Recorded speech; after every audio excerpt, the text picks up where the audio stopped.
My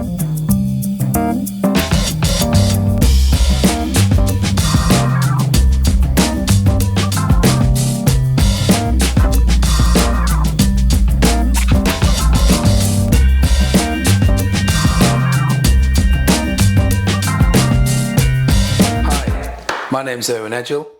Hi, and my name's Davis. Welcome to another edition of Resonate with Edgehill And Davis. So, my friend, How you doing? I'm good. Good. Another beautiful sunny day. Indeed. So we can't. Well, I'm not complaining. Can't complain. Can't complain at all. Hope all's well with everyone out there listening to us. Let's get started. So, the question that I'm going to put to you, D, is in order to see through another person, we've got to first see through ourselves. Mm-hmm. Right? Mm-hmm. Most people say, how can I find out whether someone is the real deal in anything? Now, we're talking like just on an everyday level. How can I find out whether someone's genuine? Yeah. Right? And they reckon, and when I say they, the sages of this world, past, say that we've first got to see through ourselves. And then I'm able to see through you. I'm able to see through you. You're able to see through me, and vice versa. Mm-hmm. So I just want to get your take on it in terms of where you're at with that, and what do you think about that in terms of how does that resonate with you? So if you're in a situation where you meet someone for the first time, Yep. and you want to quickly get to know that person, right? If you've got to know yourself, warts and all, then you're probably going to be able to get to know that person almost straight away. Mm-hmm. You'll be able to detect whether that person is the real deal or not. Okay. Because you've first seen through yourself. Okay. So that said, I look at anyone that I meet, anybody that I meet, there's because I don't know them from first hand, so there's no judgment. There's no judgment call. And I treat people the way I like to be treated. So therefore, when I meet someone, if I feel there's a mutual respect, and you kind of get that initially, don't you? You kind of get when someone either looks down on you, or you kind of think, no, someone looks above you, or think they're just better than you. You kind of get that initial feeling. And that feeling could be wrong until you actually get to know them. Because we're all very guarded, aren't we? When we meet someone, I believe, we wear a mask. And that mask, normally, after a period of time, starts to slip. But until that point, I'm giving you the benefit of the doubt, as long as you treat me with respect. Right. But eventually, you can't keep up the mask. Right. So if you're a person that's not genuine, that mask is just going to slip and slip until I actually see who you really are. Right. But initially, I'm going to give you the grace. Really? Yeah. If you're treating me with respect, yeah. But how can I treat you, or how can you treat me with respect if you've not worked on being respectful for yourself, or I've not worked on respectful for me? So take, for example, I've met you, mm-hmm. I don't do any work on myself. Mm-hmm. And when I say work, we're talking about inner work, my emotions. If I get stressed a lot, why do I get stressed? Do you know what I mean? If I'm feeling, irascible all the time, why am I feeling like that? That kind of work on myself, right? If I'm not doing that, then I'm coming to you mechanical. I'm meeting you for the first time. Mm-hmm. I've got the mask on, as you turn around and say, right? Now, you don't know whether that mask is authentic or not. No. So the point I'm trying to make is, if you've worked on your mask and your mask is no longer down, at that first conversation with me, you're going to say to yourself, is he the real deal? Not in any form of judgment, but in awareness, to the point where you recognise that because before you became the real deal, you had to look at yourself, you had to look at yourself, I had to look at myself. So therefore, when I do meet someone, it's a case of, is she or is he the real deal? That's the first thing I'm thinking. It's not a case of respect as such. It's just genuinely, is that person the real deal? Now, we were having a conversation off air, right? Yeah.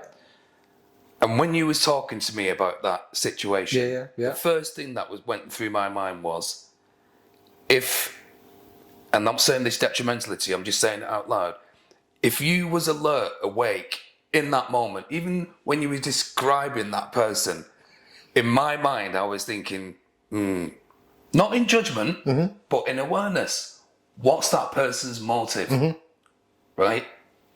And so it's not a case of thinking I'm being neurotic and I'm thinking there's something wrong with everybody.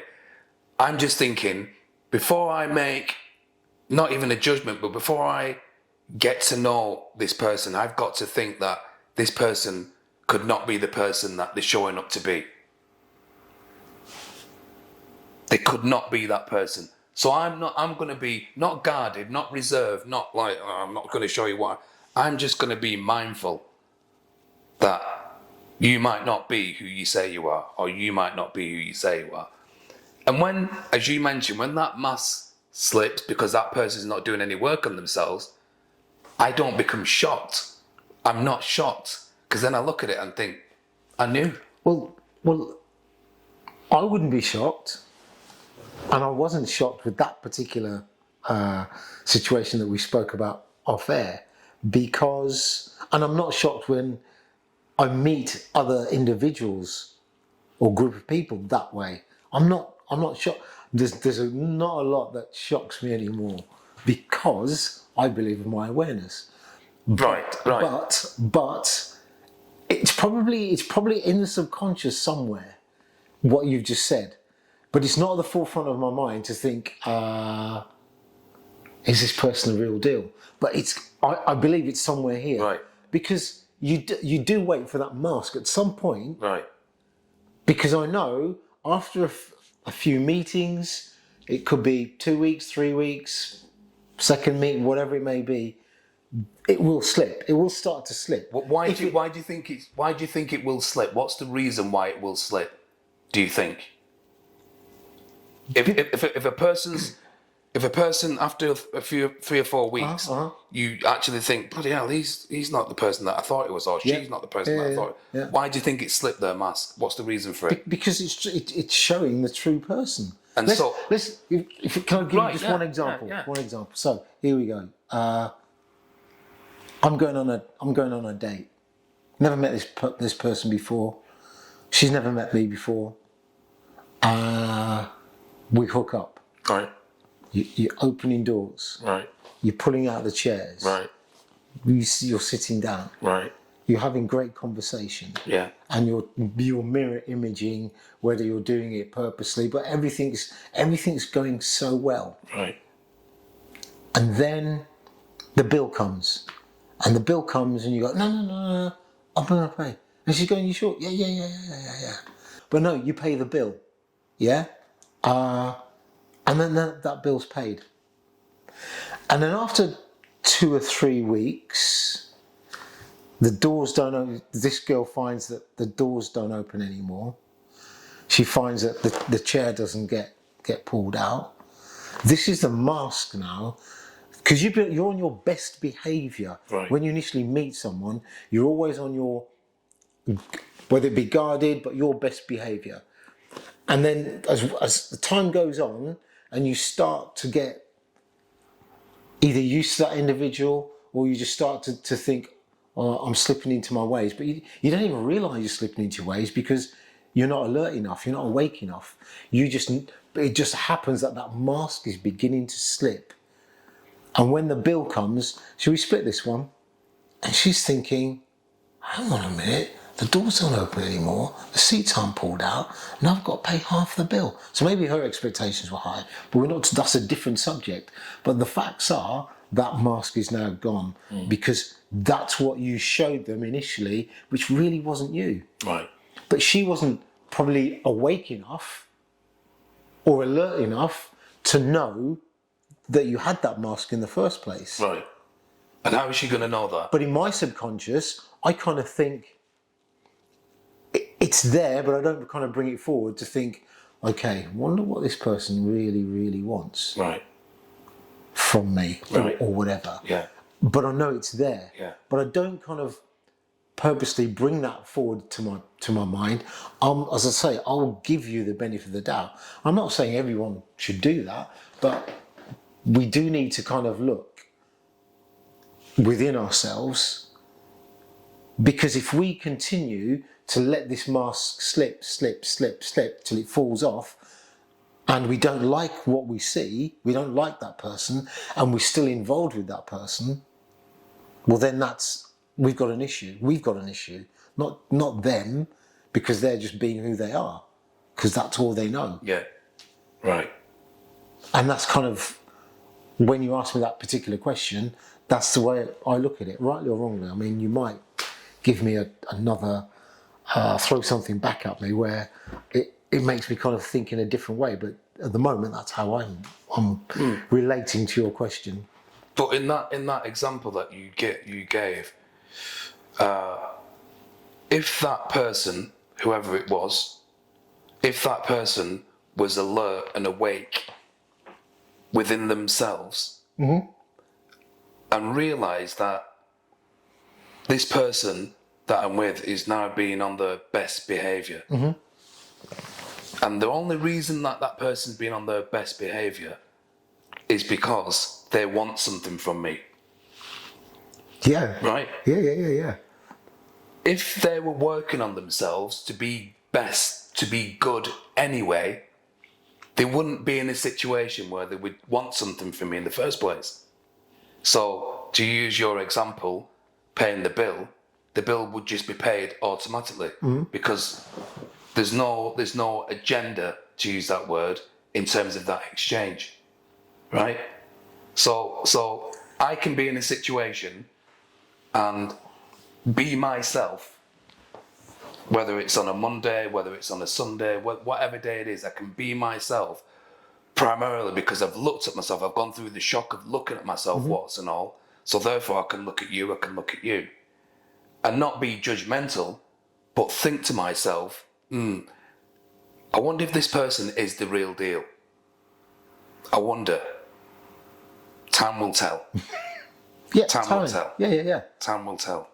So what I don't do, I don't put myself in a situation where I'm committing myself Okay. to that situation, to that person. I'm just observing. Yeah. Whereas if he or she isn't doing the work on themselves, they're not aware that I'm just observing. Not aware that I'm looking at them trying to be their best self in order to impress me, or vice versa, in order for me to impress you or to impress you. So, go back to the initial statement. In order to see through someone, we first have to see through ourselves. In order to be in a situation where I can be relaxed with you or with anyone, it's because I'm first relaxed with myself. And it all connects with this level of awareness that it doesn't matter who we're around, who I'm around. If someone does something detrimental to me, it's fine. It's fine. It really is fine. And I'm not just saying that as in like there's something super duper about me, because there's not. It's fine because all you're doing is telling me what you're really all about. Yeah. So that's great. And what you probably already knew or felt. Yeah. So in other words, if someone says to you or to you, I don't really do any work on myself. I don't I don't observe myself in any given moment. I don't ask myself why I'm feeling grumpy or why I'm feeling stressed or why I'm feeling happy. In any given moment, I don't do anything like that. Really, I'm unconscious and therefore I'm mechanical. I then have to be, you have to be wary of that individual. Not in a negative way, but as in like, something's going to happen here sooner rather than later, which is going to back up that concept. Something's going to happen. But how many people would actually turn around and say, I mean, would you turn around and say, I'm not aware of myself, I'm just mechanical, I'm just going through the motions and what will be will be. Do you actually say that to yourself? I mean, do you say that to yourself? The vast majority of people don't say that to themselves. Exactly. There's only a small minority of people who ask themselves that. How do you get to the level of looking at yourself and saying, I need not to be mechanical. I need to kind of start looking into my soul, my heart, my wisdom, so I can actually portray and be a better person. How do they do that? When that individual realizes that they can't really get anything from that external world, everything starts with self. When that individual realizes that if I want a nice person in my life, it has to start with me. Can we explain to our viewers what the external world is? The external world is whenever we go, we leave wherever we live, and we go into an environment where there's a lot of people, whether it's work, whether it's in the supermarket, whether it's down at the beach, wherever it is, that is the external world. And if we understand that when we're out in that external world, when we're in the supermarket, when we're in the beach, when we're just walking down the street and we see people, the vast majority of people think that their happiness is going to come from that external world. So it's like, I need to make more money. I need to get a bigger house. I need to meet someone phenomenal. Mm-hmm. That's going to save me. That's going to make me feel happy. Mm-hmm. They don't realize that by working on themselves, right, when they go out in that external world, right, they will then see the vast majority who don't work on themselves. Mm-hmm. So therefore, they can be in that situation on the everyday level, going to work, going to the beach, going for a walk, and being amongst all these people who they know that aren't doing any work on themselves because they're quite mechanical, but they can still operate in that situation. So therefore, then you get a situation where when you meet somebody for the first time, you'll know almost instantly whether that person's the real deal. You'll know. You'll know. And it's not ego. It's not because you think that you're better than them. It's primarily because you understand now that happiness is an internal thing, right? Authenticity is an internal thing. Mm-hmm. Being the real deal, as it were, is an internal thing. So if you are the real deal, then you're going to be able to spot someone else who's the real deal, right? Similarly, if you are the real deal, you'll spot someone who's not the real deal. Yeah. Can you dig that? I get it. And again, it's quite uncomfortable initially for someone to listen to this conversation and think, yeah, do you know what? I'm not really the real deal. Or I'm not who I really say I am. Mm-hmm. When David was talking about paying the bill, yeah, I've done that a few times. I've pulled the chair up and all of a sudden I'm not doing that. I've actually done that. Mm-hmm. That's the shock that most people need to go through and realise, yeah, that's me. And it's through that shock then you can shock yourself into some sort of salvation and do something about it, Pete. And you can do something about it. And transform and change. Yeah. So then you're operating in this external world. Oh, yeah. I've just seen the way that person's spoke to that other person. I've seen the look on that person's face. They don't, they look really grumpy. They look, sad, or they look angry. That tells me a lot about that person. Again, not judgmental. It tells me a lot. Or they could be constantly in front of you happy. I mean, is that also a possibility with an individual that you think, hang on a minute. I mean, listen, we're kind of quite mellow, relaxed characters, right? Yeah. And we've got this synergy between us on a variety of different things. But I've never seen us miserable together, never. So why do you think that is? But I also haven't seen us overly happy. Right. Where you can get people that are overly happy. Right. And you think to yourself, I suppose if you've got that inner depth of knowing who you are, Right. and looking at that person going, that can't be right. Yeah. Look at a lot of comedians. Right. They're constantly laughing, joking, telling us jokes, telling us this. And a lot of them are quite depressed, aren't Yes. Yeah. And that's because they're not doing their inner work. They're doing the external. Ah, right. If I'm happy in this external world, they're living in that external world. Yeah. And not Which is not the true world. Yeah. That's not the true world. Because when they get in the inner, in their inner self, Yeah. the doors are closed behind them. Right. In their own Yeah. internal world, Right. it's just depression there. Yeah. That's right. That's right. Going round and round and round. That's the vast majority of people. If it's you listening to this conversation, I hope, and I know David sincerely hopes, that it shocks you into doing something about it.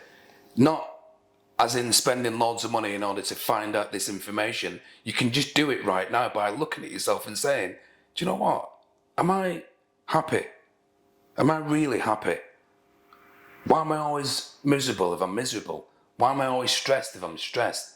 Those little things, by asking yourself those little things, you'll eventually get the answers. And then all of a sudden, you'll transform that, become a better person, then you'll be able to be in this situation where you can say, right, I spent 2 minutes in that person's company and they're not for me. Or I spent 2 minutes in that person's company. Phenomenal. Mm-hmm. And that's primarily, it's not a judgment, it's primarily because you first looked at yourself, right?